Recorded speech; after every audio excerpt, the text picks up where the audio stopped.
cleared the wharves, by the overlapping waves of cheers, and then by the even louder, even more highly valued, exactly ordered cheering as they passed the men of war that lay in the harbour, each one with her yards and rigging manned all over, roaring in unison, "Shannon!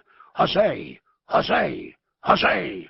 so as to make the air and the sea under it tremble, while the frigate slipped along on the height of the tide to pick up her familiar moorings. The whole of Halifax had turned out to greet them and their victory, the first victory in a war that had started so disastrously for the Royal Navy, with 3 proud frigates taken one after another by the Americans in single-ship actions, to say nothing of the smaller vessels. Obviously the sailors were the most ecstatic, and their bitter pain at all these defeats could be measured by the horse enormity of their present joy. But the thousands and thousands of redcoats and civilians were delighted too, and young Mr. Wallace, in command of the Shannon, could scarcely be heard when he gave the order to clew up. Yet although the Shannons were pleased and astonished, they remained for the most part gravely pleased. Their deeply respected captain lay between life and death in his cabin. They'd buried their first lieutenant and 22 of their shipmates, and the sick bay, overflowing into the berth deck, held 59 wounded, many of them very near their end, and some of them the most popular men in the ship. When the port admiral came up the side, therefore, he saw a sparse crew, togged to the nines, but with a restraint upon them, and a thinly peopled quarter-deck. Few officers to greet him. "Well done, by God!" he cried above the wail of boatswain's calls piping him aboard. "Well done, the Shannon!" And then, "Where's Captain Brooke?" "Below, sir," said Mr. Wallace. "Wounded, I regret to say, very badly wounded in the head. He's barely conscious." "Oh, I am sorry for that. Damn me, I'm sorry for that. Is he very bad?" "The head, you say? Are his intellects in trim? Does he know about his famous victory?" "Yes, sir, he does. I believe that's what keeps him going." "What does the surgeon say? Can he be seen?" "They wouldn't let me in this morning, sir, but I'll send below and ask how he does."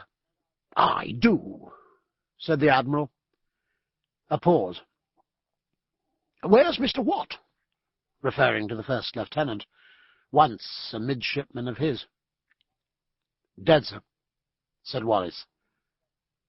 "Dead," said the Admiral, looking down. "I'm most heartily sorry for it. A fine seaman-like officer. Did you suffer a great deal, Mr. Faulkner?" "We lost 23 killed and 59 wounded, sir, a quarter of our people.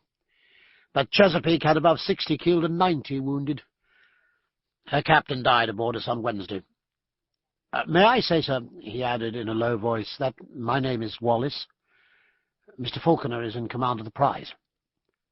Just so," said the Admiral.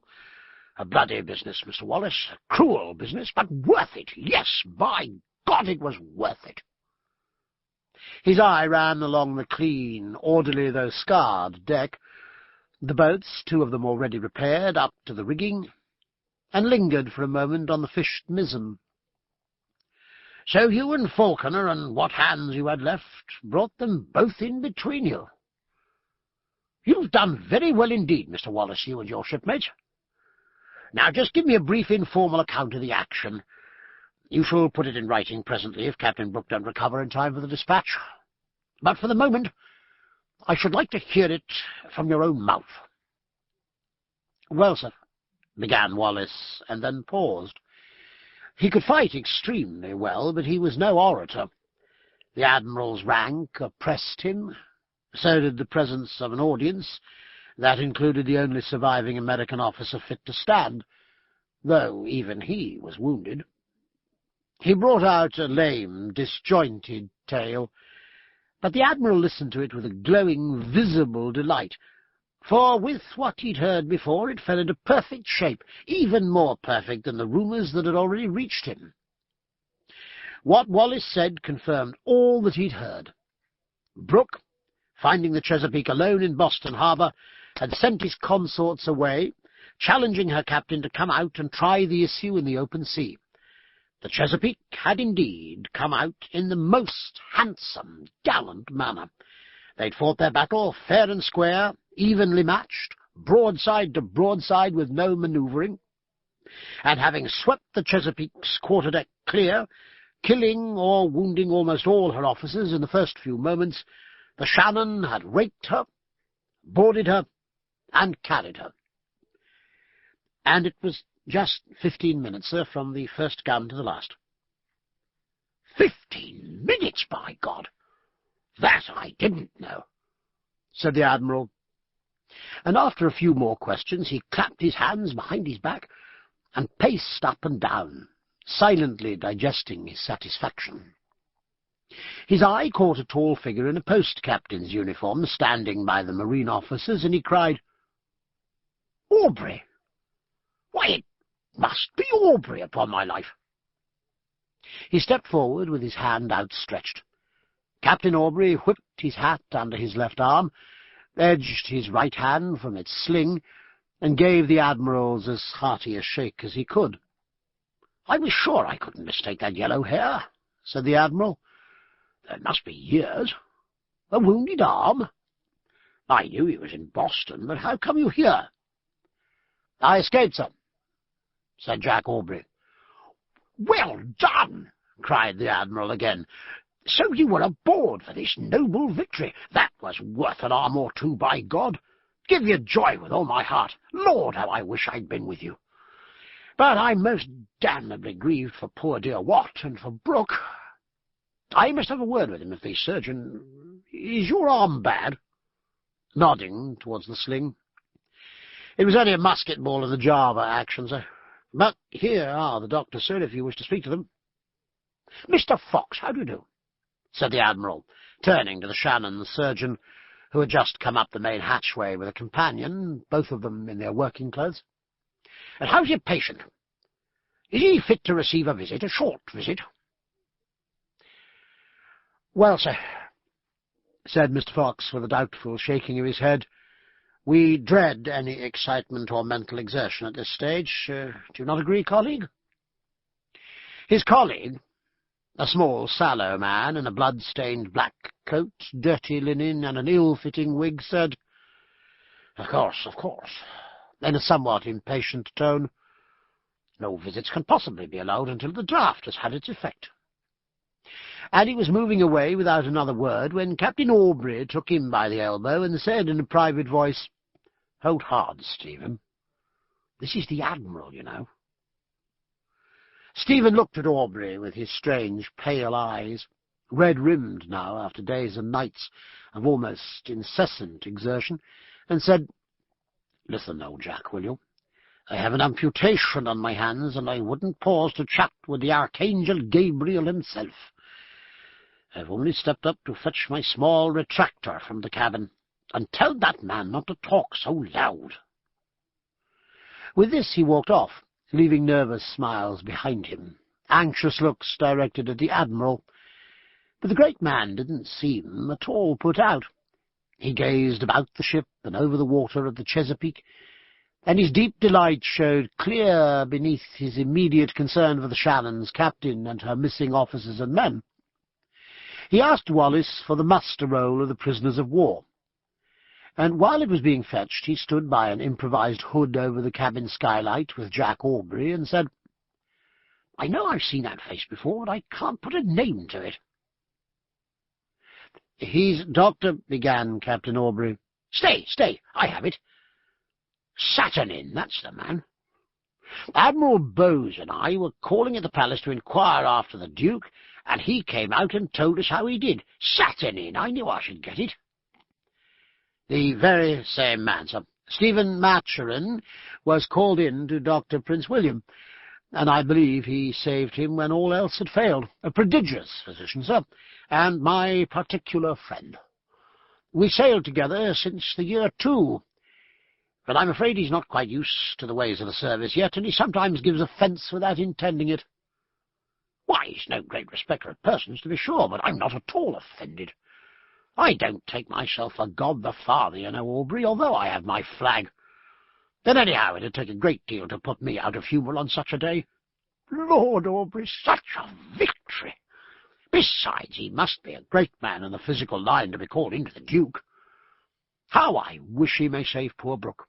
Your servant, ma'am, he cried, gazing with respectful admiration at an extraordinarily elegant young woman who suddenly appeared from the temporary hood, carrying a basin and followed by a weary, blood-spattered surgeon's assistant. She was pale, but in these surroundings her pallor suited her. It gave her a quite remarkable distinction. "Diana," said Captain Aubrey, "allow me to name Admiral Colpoys. My cousin, Mrs. Villiers. Mrs. Villiers was in Boston, sir, and she escaped with Maturin and me." "You're most humble devoted, ma'am," said the Admiral, bowing. "How I envy you, having been in such a brilliant action." Diana put down her basin, curtsied, and replied, "Oh, sir, I was kept below stairs all the time. But how I wish," she said, with a fine flash of her eye, "how I wish I'd been a man to board with the rest of them." "I'm sure you'd have struck them dead, ma'am," said the Admiral. "But now you're here, you must take up your quarters with us. Lady Harriet will be delighted. Here's my barge, at your pleasure, if you choose to go ashore this minute." "You're very good, Admiral," said Diana, "and I should be most happy to wait on Lady Harriet, but what I'm about will keep me some hours yet." "I honour you for it, ma'am," said the Admiral, for a glance at the basin showed the nature of her occupation. "But the moment you're ready, you must come up to the house. Aubrey, the moment Mrs. Villiers is ready, you're to bring her up to the house." His beaming smile faded as a high, quavering shriek, almost inhuman in its agony, came up from the sick bay, piercing the noise of cheering like a knife. But he'd seen a great deal of action. He knew the price there was to pay, and with little less good humour he added, "That is in order, Aubrey, do you hear me?" Then, turning to the young lieutenant, he said, "Now, Mr. Wallace, let's go to our business."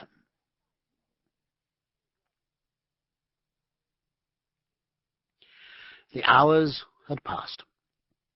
Captain Brooke had been carried to the Commissioner's house, and his wounded shipmates to the hospital, where those who were not out of their minds with pain lay peacefully enough by the wounded Chesapeakes, sometimes exchanging quids of tobacco and smuggled rum.